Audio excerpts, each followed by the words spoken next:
I think those are two excellent speeches. And now it's time to see how the faculty does. The senior class selected Mr. Aaron Slick as the keynote speaker for tonight's commencement ceremony.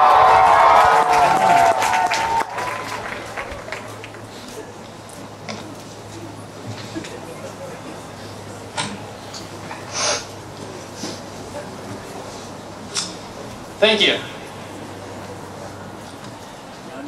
I know I look kind of puffy. I have a down vest under this. I'm very warm, but the people over here have been making fun of me for wearing it. But I'm warm. I know I have a lot to do, so I'll be brief. This speech is a collection of experiences with the class of 2008. And I want you to think of these experiences kind of like a psalm. Traditionally, psalms were a sacred form of expressing gratitude. Often used in ceremonies, psalms were recited as an act of reverence and appreciation for something that brings meaning to your life. And I'm using this term really loosely, but tonight I have two psalms in praise of the class of 2008. Psalm number 1, thank you for your boundless joy. Each year, I deliver a speech in my freshman classes about the significance of March 1st, my birthday. I explain that on my birthday, the parking lot will be lined with empty shipping containers, waiting to be filled with gifts. Men with forklifts will be buzzing around the school, moving the presents to expedite the process. Most importantly, I outline the criteria for presents. $100 minimum and nothing sucky, like cards, balloons, or cake. I want good stuff. Some kids find this humorous. Others don't really know what to make of it, and then others wonder if I'm serious.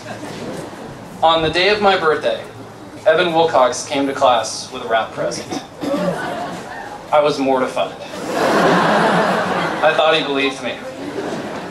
Embarrassed, I accept the present and uncomfortably began to unwrap a rubber chicken.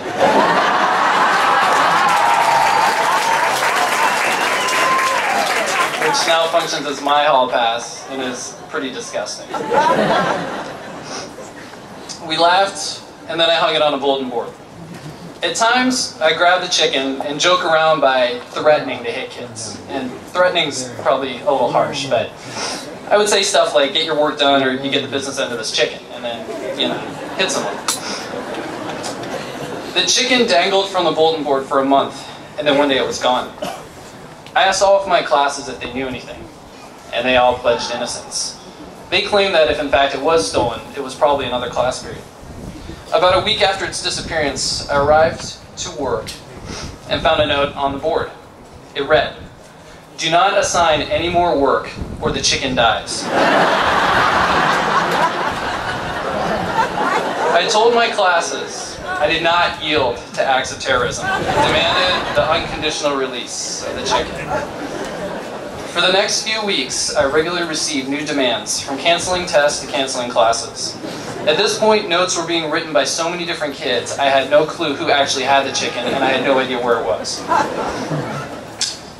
Sometimes the notes were placed in my classroom, other times they were in my mailbox, and once under the windshield wiper of my car. The ante continued to be raised until one day the chicken's feet were severed. Yeah, severed. You are a cruel, harsh class. And duct taped to my board. The next morning, as I walked toward my class, all I could see was paper plastered all over my door. You couldn't see in, it was from ceiling to the floor, or floor to the ceiling. As I got closer and I pulled out my glasses, there were ransom notes and pictures of the chicken in captivity. I spent 10 minutes just reading the notes and looking at the pictures. And it's one of those moments that I think kind of defines the relationship that I feel like all of us as teachers have had with you as students.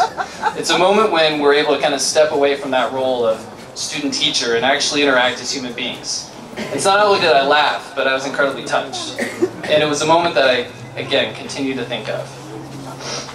Your playful humor and attitude propel me through the day, especially when I'm not on my teaching game.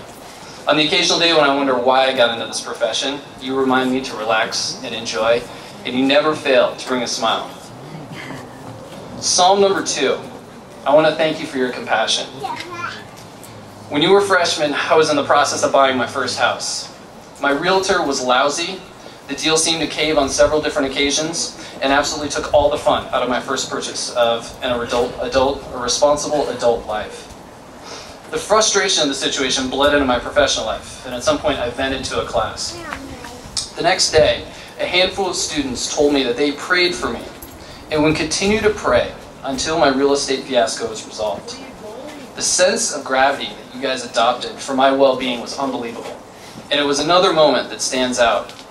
I was so surprised and touched that I couldn't adequately express my gratitude. In fact, I'm still not sure that I can. That moment was a testament to the ranging compassion and empathy that I get to see in you guys all of the time. And you remind me of the power for caring for others. So today, I honor you. Not because you're graduating or taking a new step in life. Rather, I honor you as people who are phenomenal. It's because of you that I've committed to teaching. And I speak for our staff when I say that we love you and we support you. Thank you.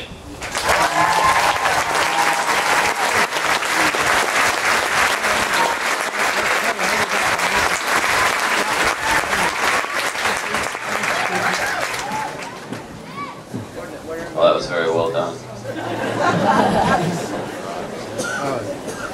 You know, I'm hoping that some one of you in the blue robes knows 11 times 12. Thank you.